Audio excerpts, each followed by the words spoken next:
मैं बीरबल राजभर ग्राम बिलासपुर देवरिया जिले का रहने वाला हूं। सदगुरु चरण में जिस समय मैं आया उस समय पूर्ण रूप से तांत्रिकों के जाल में फंसा हुआ था। हमारे यहाँ के व्यास भैया थे, वही बोले कि चलो मेरे गुरु जी के पास। मैं आया गुरु जी के पास। उसके पहले खेत भी बंधक था और जो सोने का वो था सब बिक होता, सब बिक गया था तांत्रिकों के द्वारा। उसके बाद मैं गुरु चरण में आया, 1.5 लाख रुपया भी लग चुका था। हमारे घर में ब्रह्म दोष था, एक ब्रह्म था। 20 साल से तांत्रिकों के जाल में फंसे थे, सब लोग शोषण ही करते थे, उसका समाधान कोई नहीं करता था। जब मैं सदगुरु के चरण में आया तो गुरु कृपा हुई। गुरु जी पूछे व्यास भैया से कि व्यास जी उस लड़के से पूछिए आपके साथ जो आया है ना, उसके घर में कोई परेशानी है, उससे पूछिए, उसका समस्या का समाधान कर दें। वो मुझसे पूछे, मैं बोला भाई आप क्या समाधान करेंगे, मेरे घर में कुछ नहीं। वो बोलते फिर गुरु जी का आदेश हुआ, फिर पूछे, फिर तीसरा बार आदेश हुआ तो हम बोला बड़ा ठीक कराते हैं तो मेरे घर में एक ब्रह्म ठीक करवा दीजिए ना। तो कह रहे हैं तो बड़ा बेहुदार है। गुरु जी तभी से पूछ रहे हैं, आप कह रहे हैं ब्रह्म है। गुरु जी पूछे सरिंगी भैया से, सरिंगी है नहीं हो। सरिंगी भैया को बुलाए, उनको आदेश किए, वो गए। 50 रुपए उस जमाने में लगभग 2000 नियर अबाउट 2 या 4 के आसपास की घटना है। गुरु जी बोले सरिंगी तो यही बात जैपा है लड़के घर में देखो क्वेश्चन फॉर्म हो घर में से निकलो तो नहीं 20 साल से परेशान बा। सिर्फ 50 रुपए का पेट्रोल भराए, 50 रुपया दक्षिणा में दिए और 50 रुपए का नाश्ता कराए, चाहे 10-20 रुपए का। और वही गाय पूजा किया, वही मेरे घर का ब्रह्म दोष। इस यहाँ बहुत लोग हाथ पाते हैं कि यहाँ ठीक नहीं होता है ब्रह्म दोष। मेरे घर में का ब्रह्म दोष ठीक हुआ है। अब 20 साल में तांत्रिकों के जन्म में पड़ा रहा, जबकि मेरे पिताजी बहुत बड़े तांत्रिक थे। पैसा नहीं लेते थे लेकिन मेला लगता था मेरे घर में। मेरे घर में तांत्रिकों का मतलब लोगों का मेला लगता था। वो सुखती कर दिया, मेरे पिताजी हैं क्या यहाँ बैठे हैं, जरा आ जाए मत यहाँ पर तो मैं जरा पूरी बात बता दें। चलिए सुखा जी को देखिए पिताजी। उसके बाद मेरे 90 की बात करते। उसके बाद मैं बताता हूँ वो ब्रह्म दोष खत्म। मेरे शरीर पर भी ब्रह्म तांत्रिकों ने ब्रह्म लगा दिया था। 3 या पता ना कितना ब्रह्म दोष लगा था। मेरे अंगूठे में से मवा जा रहा था। मैं गुरु जी से निवेदन, गुरु जी का तुम उसकी चिंता क्यों करते, मैं होना छोड़ दो, अम्मा पर छोड़ दो, मेरे पर छोड़ दो। वो हो गया, तो ठीक, वो भी ठीक हो गया। नौकरी मेरे पास नहीं थी, गुरु कृपा हुई। गुरु जी कहे जाओ तुम वो करो, इंटरव्यू में जाना, मेरा नाम ले लेना और जाओ देकर चले आना। इंटरव्यू देकर आया, बाद में पता चला मेरा नौकरी बिन पैसे का हुआ था गुरु कृपा से।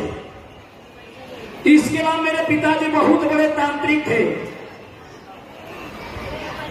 जितना ही बलि देते थे, बकरा भी काटते थे, सुअरा भी काटते थे और दारू भी चढ़ाते थे, अंडा भी चढ़ाते थे। और जितना ही बकरा काटते थे उतना ही मेरे घर में विपत्ति बढ़ती जाती थी। और ये यहाँ से कूदते थे तो वहां तक जाते थे। अब घर घर का चावल पिसान मांग मांग कर हम खाते थे। मेरे घर में 4 भाई कमाते थे, पैसा भी भरपूर आता था, लेकिन कहाँ जाता था पता ही नहीं चलता। सुबह से शाम तक भोजन बनता ही जाता था। मेरे घर की ये दशा, घर का चावल पिसान मांग कर खाते थे, फटा हुआ कपड़ा मांग कर भी पहनते थे। मैं दिव्यानंद वही हूँ जो गुरु कृपा से नाम मिला है। आज दूसरों का संकट दूर हो तो इस किसी भी तरह से सदगुरु के वाणी में विश्वास करिए, सदगुरु के चरणों में विश्वास करिए। ऐसा कोई दुख नहीं है जो न ठीक हो जाए, कोई ऐसा विपत्ति नहीं है जो कट जाए, कोई पेट बाधा ऐसा नहीं है जो न आपका हट जाए। मेरे पिताजी को इतनी भयंकर बीमारी थी, गुरु जी का आशीर्वाद मिला। डॉक्टर बोला था पूरे जीवन आपको दवा करना, हार्ट की बीमारी है। गुरु जी का भस्म मेरा ठीक हो गए आपके सामने। क्या आप तांत्रिक थे पहले जन्म, इसके पहले गुरु चरण में आने के पहले?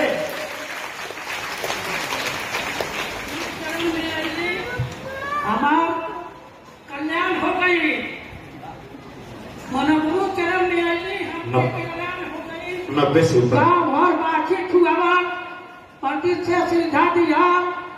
आज ये के आदम नाई है, चारों बेटा गए लोग अस्पताल में, पहले अस्पताल में डॉक्टर के कोई बीमारी नहीं पकड़ाते हैं। हमारे मान के नहीं है, इसको सेवा करो। हमारे तन से खाली खून गिरे टट्टी हो खो मुहे से विपत घेरना 17 किलो का खांसी कोसले रहनी 3 वर्ष में वो खांसी के कटले बाड़ी 5-6 में समय भवानी के भूत बातन सगले खात रहा सब। तो हमारे कहने के बाद ये तांत्रिक थे, इनके पास लोग अपना भूत ठीक कराने के लिए आते थे, लेकिन इनके घर का भूत नहीं ठीक हो पाता था। ये मेरे घर की दशा है। मैं इसके अलावा मैं प्रधानी का चुनाव लड़ा, नहीं लड़ना चाहता था, मेरी बस झोपड़ी थी। गुरुजी हमारे घर गए थे ना, तो इनके सर में ऐसे लग गया था थुन्नी, जो कहते पास निकला हुआ था। अब तो मतलब गुरु कृपा से लिंटर भी बन गया है। तो हम उस घर, उसके पहले गुरुजी बोले तो जा तू प्रधानी आए, प्रधानी चुनाव नहीं लड़ना था, फिर भी मन में उन्होंने जब तक एक दिन के प्रधान बन जाएंगे तो तू कट जाएगा। जाकर चुनाव लड़ गए भैया, कहा गए पूरा गाँव एक को अकेले हम। तो गुरु जी से कहे ना गुरुजी सब काम एक को अकेले, तो कहता नहीं गुरुजी चुनाव ते लड़ सब उम्र हमको तोड़िए नमो पे आई। हम समझ ही ना पौनी गुरु लीला। ऐसा न गुरु कृपा भई, ऐसा न गुरु कृपा भई कि हम हार गए 28 तारीख के चुनाव को कि नहीं लगो 28 है हार गई। लेकिन काहे कहते नहीं गुरु लीला चलो है, बाद में हमके मालूम चलो कि गुरु जी जन्म जन्म का गुलामी से छोड़ाने करते हमारे घर में दूर पाके बड़े बड़े बिरादरी को लोग कहते ना, हमारे बहन के गरिया में मारे माई के बाबूजी के मार दे, हमारा के मार जब आकाश से मुंह से निकाली हमारा वही काम करो, हमने का डर के मारे दौड़ जा। हम पूछना पाओगे कि हम गुरु लीला कैसे चालू भर हम नानी मार के मुआ दिलो। हमारी दुवरिया पर माटी गेड़ के थे हुना भर माटी जोड़ के पानी चला के दुवरिया पर ट्रैक्टर से जोत दे रहे। तब हम गई देखिए जोत के गाली देके मार डालेंगे तेरे को। हम गुरु जी से निवेदन कर, गुरु जी कहे जब तक मैं नहीं बोलूंगा तब तक तुम कुछ नहीं बोलना। जब वक्त आया तो पूरा गांव मेरे तरफ था, और वो जो थे ना विरोधी दुश्मन अकेले थे, चुनाव में पूरा अकेले लड़े थे ना। तो जब हमको पूरा गांव मारने के लिए दौड़ा, चले पूरे गांव के 250-300 लोग। गुरु जी से निवेदन कर, गुरु जी कहे तुम चूड़ी पहना है क्या? इतना ही जब कहना इतना काफी हो गया मेरे लिए।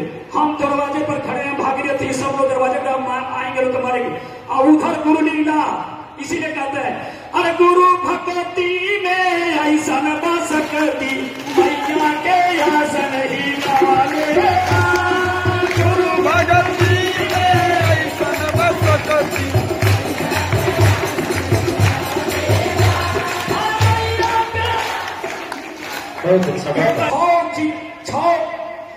थाने की फोर्स आ गई, अपने लोग मार काट के बराबर हो दोनों गांव के लोग, और मजस का बस खड़ा रह गया।